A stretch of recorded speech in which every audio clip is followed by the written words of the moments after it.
option. Now, there's one thing I haven't shown you, so let's go back to the main screen here, menu, right? And let's assume we're on multimedia, for example. Let's go into the radio, okay? Now, okay, whatever. Let's say I also want to know where I'm going, right? And I've sat nav directions here, but these are arrows and countdown distance. It is not a map picture, right? Go into the option, okay, and you have split screen. Now, split screen is nice. Let's do split screen. And straight away, I have two screens now showing me here. It narrows down what's on this one and whatever I want to see over here. So I can now I can see what music is playing. I can choose from the next playlist or whatever. I can also see where I'm going, right? This is brilliant. I love this split screen idea. I've not had it on the car before. The Jaguar used to annoy me because if you had sat nav on, the Jaguar didn't explain what was playing here and you couldn't see what was going on, and it was a mess. Here, you can do both, right? And you've a whole list of options as to what you want in your second screen. So if you literally slide that to the right, okay? Slide that to the right, brings you over this side. Push it down, and you can see what you want. And what I really like here, now BMW, I have a slight argument here, in that the information it shows you in this is different to a normal sat nav. If you have a widescreen sat nav, just one screen, and you're coming up to a turn off motorway, for example, it just says, you know, turn left in 300 meters. Here it gives you a 3D image with the sign and the whole lot. It's really sharp. I suggest anybody who's got this car with this system, do that. Set the 3D option on this side. You can only do it on this particular split screen view if the map is over here. And it's really good. It shows it in the countdown mode. I like it, right? I like it a lot. You can program then what options you want on your... so, for example, if I didn't have nav on this, I could set that to be something else, right? But the way I generally drive is I have the media shown on this side, and I have the sat nav shown on this side, and it's brilliant, right? So that's where options comes in. Options also gives you access to owner's handbook for what you're looking at on screen, and various options then as to what else is there, such as in this case we can save the radio station or whatever, right? I like it a lot. Okay, and then to turn off, you go to option and hit split screen, and you're done, right? You're back to a single screen. If we go to radio, it's a single screen. If we go to nav, it's a single screen. Okay, back, etc, etc. Right, nice. Not sure there's a whole lot else I can show you in here. Cup holders, nicely out of the way. Well done, BMW, completely out of the way, with a power socket in here as well. Like it. Ashtray, I use it as a coin holder. Now, beware though, sometimes the coins bounce out of here. This bit comes out. I don't know if anybody's aware of that. So if you're going to use it as a coin holder, take this out. Put all your coins just in here, okay? Because otherwise what will happen is the coins bounce out, go down here, and that won't open. Watch out, okay? Button for center, nice bit of storage in there. You can lock that as well. Reasonable sized glove box with a lot of crap in it, apologies. And fantastic seats. I don't know if I mentioned the seats before. Really, really nice seats with the standard BMW idea that bit pops forward and you slide it quite a bit. Okay, so the interior of this car is a really nice place to be. That's a whistle-stop tour of how the infotainment system works. You've got your auto-dimming mirror as well. You've got your driver's mirror. Your map light. It's a really, really nice place to be. I can't say enough about the interior of this car. It's really, it's very comfortable on a long drive. Now, interestingly, let's get out for a quick second. Let's show you the seat controls. So, you literally tilt for the back, height for the seat, and the forward back is underneath in there. There's no lumbar support. I don't have a great back, so lumbar support is usually important to me. I have done 100,000 kilometers in this car. I've never had a day of back pain. I jump out and I'm as fresh as the day I jumped in. It's so comfortable.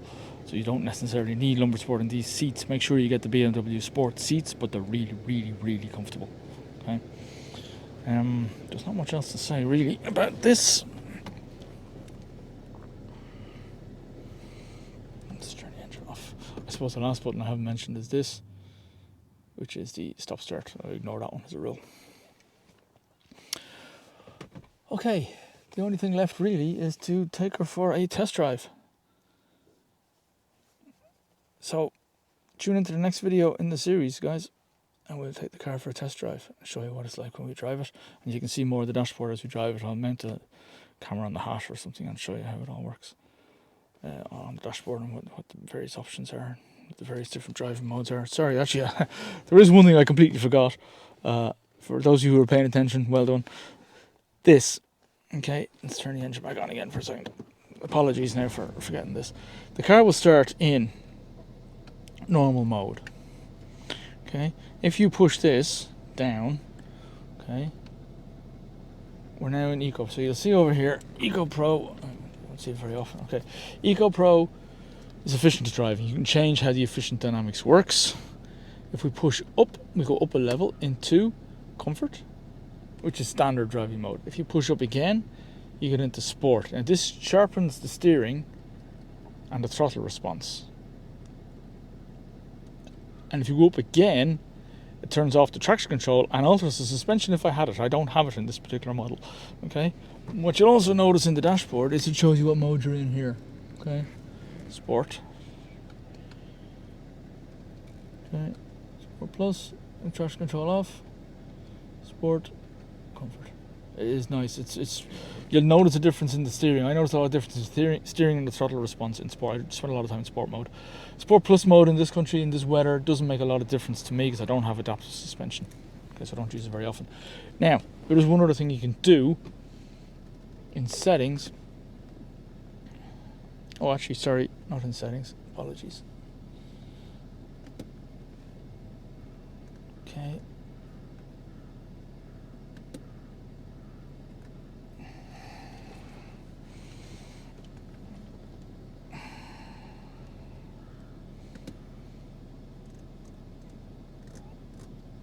Settings, Eco Pro mode.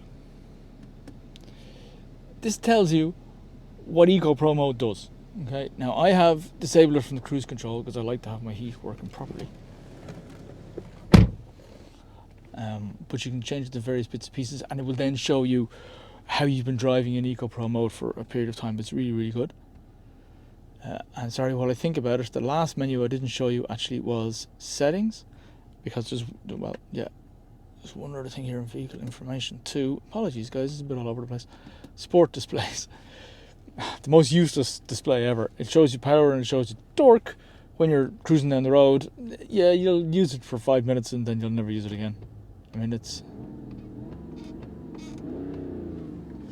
nice and you try and see how much you get and whatever. Yeah, you'll use it for 5 minutes. So, you know, whatever. Back to settings. Sorry, I didn't take you through settings. I do apologize. So, settings. Instrument cluster display. This is the instrument cluster display. This bit refers to all here, right? This is the instrument cluster display here, where it shows you your Eco Pro info, your navigation, you can turn all the various bits and pieces on and off. I turn them all on. I think it's a great idea. Okay, you'll see them on the test drive. This screen is the control display. Okay, and driving mode information. So when you change into sport mode, your passengers know you've changed into sport mode. That kind of idea. Okay. And then that's where you set all your various other bits and pieces. Right. This other bit, GPS tracking, this is handy because it links to the My BMW app on your phone. So when you're planning your distance, it knows what the car is. It'll actually tell you how long it's going to take. But you can also track where your car is parked. So if you wake up and your car isn't where you think it should be, and this is turned on, you can find out where it's gone. Right. So I like that idea. It shows you where the car is. Whether the car's turned on or not makes no difference. So that's a nice idea. I would suggest, probably not a bad idea, to turn that on. And then profiles, you can have profiles for the various different users who use the car. So I like, for example, I like that setting for my lights. Classic ambient lighting that I spoke about earlier. Headlights and follow me home lights. That's what I like. Some other people might like something different. So that's where the profiles come into play. Okay, that really is a quick shot now. I think I've covered everything this time. Apologies for the slight mistake there. But that's everything there is to show you in the BMW 530D in this particular trim. Tune into the next video. We'll take it for a test drive. And as always, like and subscribe, guys, and we'll bring you more. And again, thanks very much. Cheers.